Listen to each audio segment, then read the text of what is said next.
A thin line of blood glinted under the streetlight, a quiet streak against the frozen Colorado pavement, and no one in Fort Collins knew it yet, but it marked the beginning of one of the strangest and most painful mysteries the city would ever face. Peggy Hettrick's last night alive wasn't extraordinary. That was the hardest part for investigators to swallow. She didn't walk into danger, didn't seek out trouble, didn't have enemies who wanted her dead. She was just a 37-year-old assistant manager at a department store, a woman who loved fashion, kept a tidy apartment, and carried herself with a kind of confidence that only comes from rebuilding a life more than once. Friends described her as sharp, funny, and strong-willed. She didn't scare easy. She didn't seem fragile. That made what happened next feel even more unreal. Sometime before dawn on February 11, 1987, Peggy walked home through the quiet streets near her apartment complex. Cold air settled over Fort Collins like a heavy blanket. Most windows were dark. Not many people were awake to notice the solitary woman moving through the neighborhood. She was wearing her usual stylish choice of clothing, simple but carefully put together. A few blocks away, a teenage boy was up late, restless, wandering. His name was Timothy Masters. Tim was 15, awkward and isolated. His father, a Vietnam veteran, ran the home with the strict precision of a military barracks. And the house carried that same heavy quiet, the same clipped tension. Tim spent most of his free time drawing graphic scenes, monsters, violent cartoons escaped onto paper from a mind that didn't know where else to put them. His teachers worried. His classmates whispered. But to him, they were harmless stories, the only outlet he had. Just before dawn, Tim saw a shape lying in the field near his house, a body. He didn't go closer. He didn't scream. He didn't call police. He walked to school instead, hands in his pockets, head down. That decision would follow him for years. When the sun rose, the truth became impossible to miss. A passerby spotted what Tim had seen first. Peggy Hettrick, lying half on her side in the open field. The cold made her skin stiff. Her clothing was unusual, partially removed in a way that suggested something deeply wrong. The cuts on her body were precise, almost clinical. There were no footprints around her except for a few random impressions, nothing that pointed to a struggle. Detectives from Fort Collins Police arrived fast. They roped off the scene, watched their breath cloud the air as they took photos and collected evidence.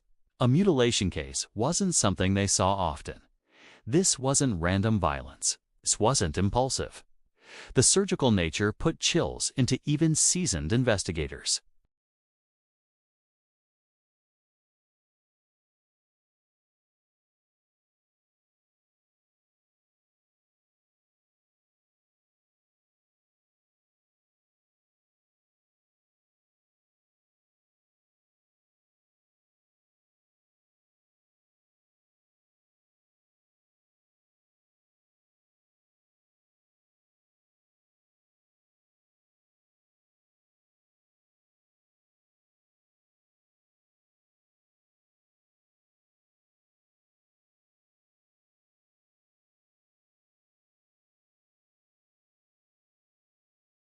Detectives invited him in for questioning.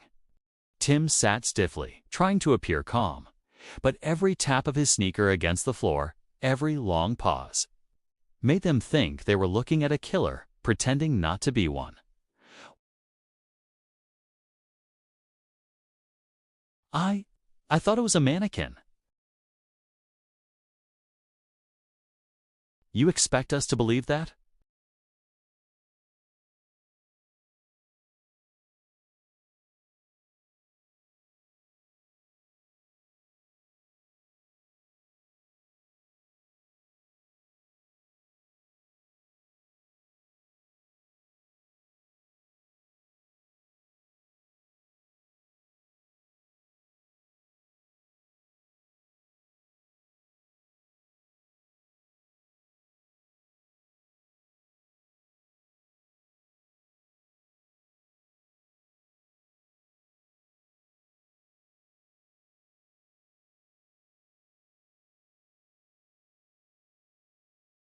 Life in Fort Collins crept on. But investigators never forgot Tim. They watched him grow up. They followed him into adulthood. They told themselves that killers often slipped but never truly stopped. And they waited. In 1998, 11 years after Peggy's murder, a detective named Jim Broderick took over the case with fresh determination. Broderick was methodical, intense, and convinced that persistence solved more murders than brilliance. When he reviewed the original files, he fixated on Tim again. The drawings, the knives, the proximity, the silence. To Broderick, it was obvious. Tim didn't just see Peggy.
He told anyone who would listen that he didn't do it, but his voice was small compared to the weight of a life sentence.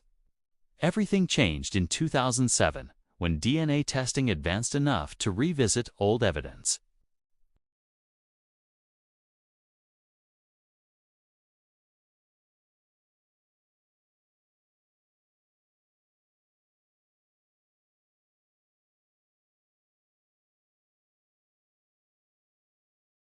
Whoever killed her had skill, medical skill.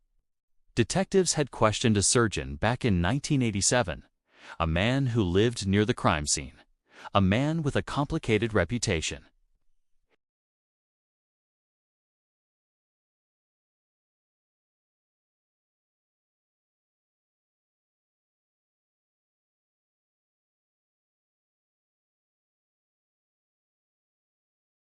A hidden video camera, tapes, dozens of recordings of female patients, footage of unconscious women on his exam table. Evidence of obsession. When Zellner's team ran DNA tests on Peggy's clothing, the results were immediate and shocking. None of the DNA belonged to Tim Masters. Someone unknown. The prosecution's case cracked open. In early 2008, after almost 10 years behind bars, Tim Masters' conviction was overturned. The courtroom was silent when the judge announced it. Tim didn't cry. He didn't collapse. He just exhaled like he had been underwater for a decade and finally reached the surface.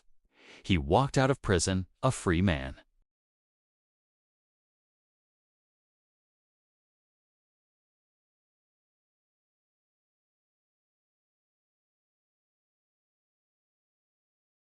They studied Hammond again, but he had died years earlier, leaving behind only questions. Some detectives believed he was the killer. Others weren't convinced. Without definitive DNA, without a confession, without a trail to follow, the case drifted into a shadowed corner of Colorado history. Peggy Hettrick's murder remains unsolved. Her story, and Tim's, became a reminder of how quickly a tragedy can double itself, how the wrong suspect can turn one life lost into two.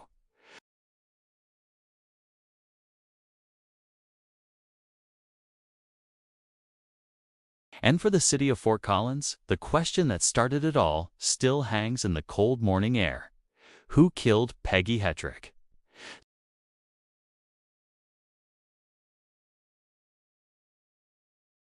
And unless new evidence surfaces, their identity may remain hidden forever. The case lingers like frost that never melts.